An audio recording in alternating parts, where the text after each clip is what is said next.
যুক্তরাষ্ট্র বিভিন্ন কর্মসূচিতে অংশগ্রহণ করে আল্লাহর বিশেষ রহমতে আমি আবার আমার নিজ দেশে ফিরে আসছি। নিজ ভাইদের সাথে আবার একান্ত মিলাকাত করার এই সুযোগ লাভ করেছি। এই জন্য আমি মহান আল্লাহর শুকরিয়া আদায় করি।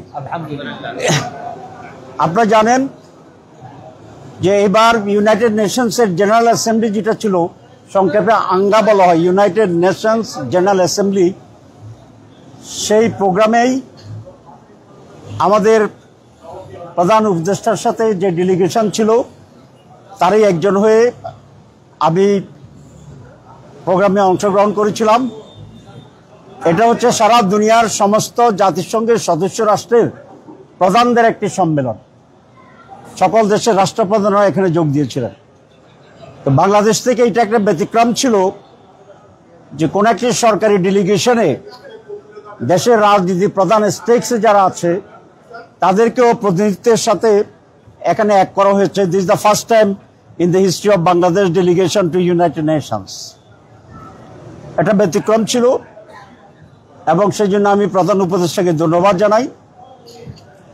সেখানে একটা বিষয় খুব ভালোভাবেই প্রতিফলিত হয়েছে যে বাংলাদেশ যে ইউনাইটেড আছে অন মেজর ইস্যুস, রাষ্ট্রের প্রয়োজনে, রাষ্ট্রের বড় বড় সমস্যার সমাধানে এবং রাষ্ট্রীয় ব্যাপারগুলোতে দলমত নির্বিশেষে আমরা যে ঐক্যবদ্ধ আছি, এইটি সারা বিশ্বের কাছে প্রমাণিত হয়েছে, তুলে ধরা সম্ভব হয়েছে।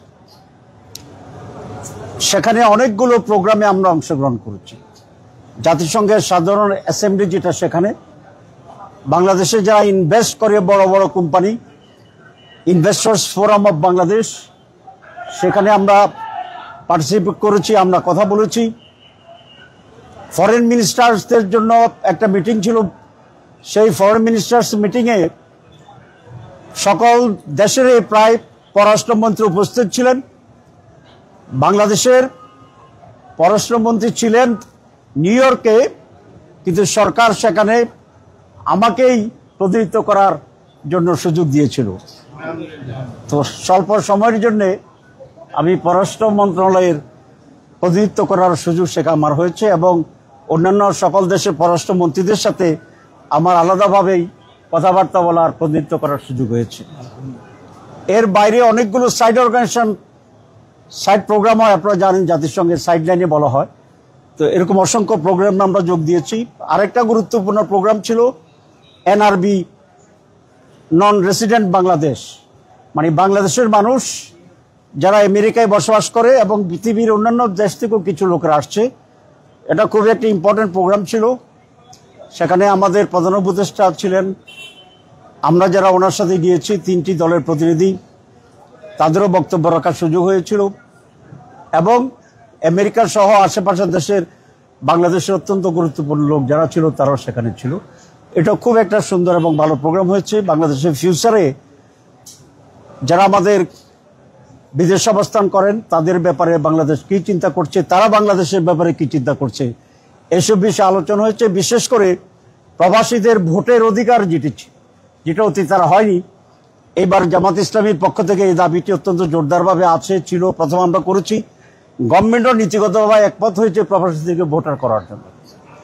সেখানে আমি বলেছি এটাকে সহযোগিতা করার জন্য আমাদের ন্যাশনাল আইডি মাধ্যমে তারা ভোটার হচ্ছে, ভোট দিতে পারবে। কিন্তু আমি বলেছি ন্যাশনাল আইডি করতে যদি কিছুটা জটিলতা হয়, সময় লেগে যায়, তাহলে আরো শর্ট কোনো ডকুমেন্ট দিয়ে যেটা বাংলাদেশের নাগরিক এটাই প্রমাণ করে যথেষ্ট, যেমন পাসপোর্ট আছে, অন্য কোনো যদি কোনো কার্ড ইস্যু করে যেভাবে হোক এবার যেন তারা পরিপূর্ণভাবে ভোট দিতে পারে। এই বিষয়টি আমরা অত্যন্ত গুরুত্বের সাথে বেশি করে আলোচনা করেছি।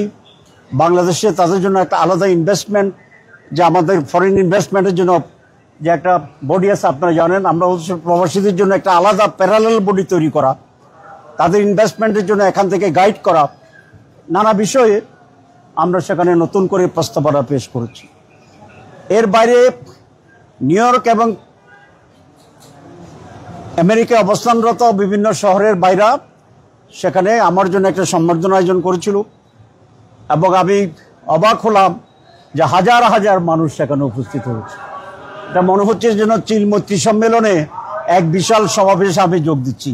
বিশাল উৎফুল্লতা ছিল, স্লোগানে এলাকা ভরপুর ছিল, মনে হয় এটা অ্যানাদার বাংলাদেশ ছিল এরকম।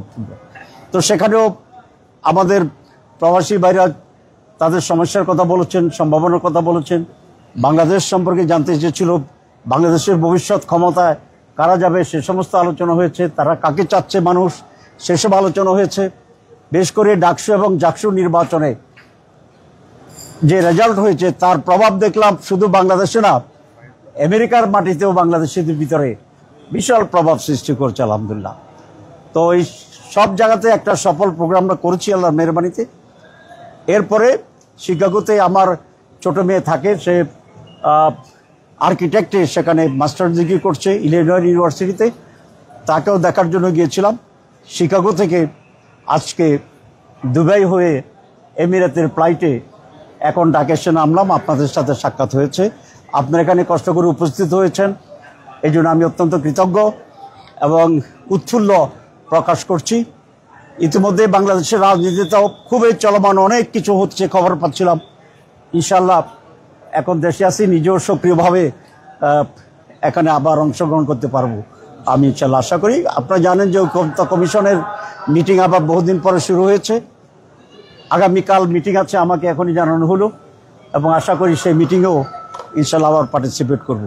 আপনারা দোয়া করবেন আমার জন্য, আমাদের জন্যে, সকলের জন্যে। সবাইকে ধন্যবাদ।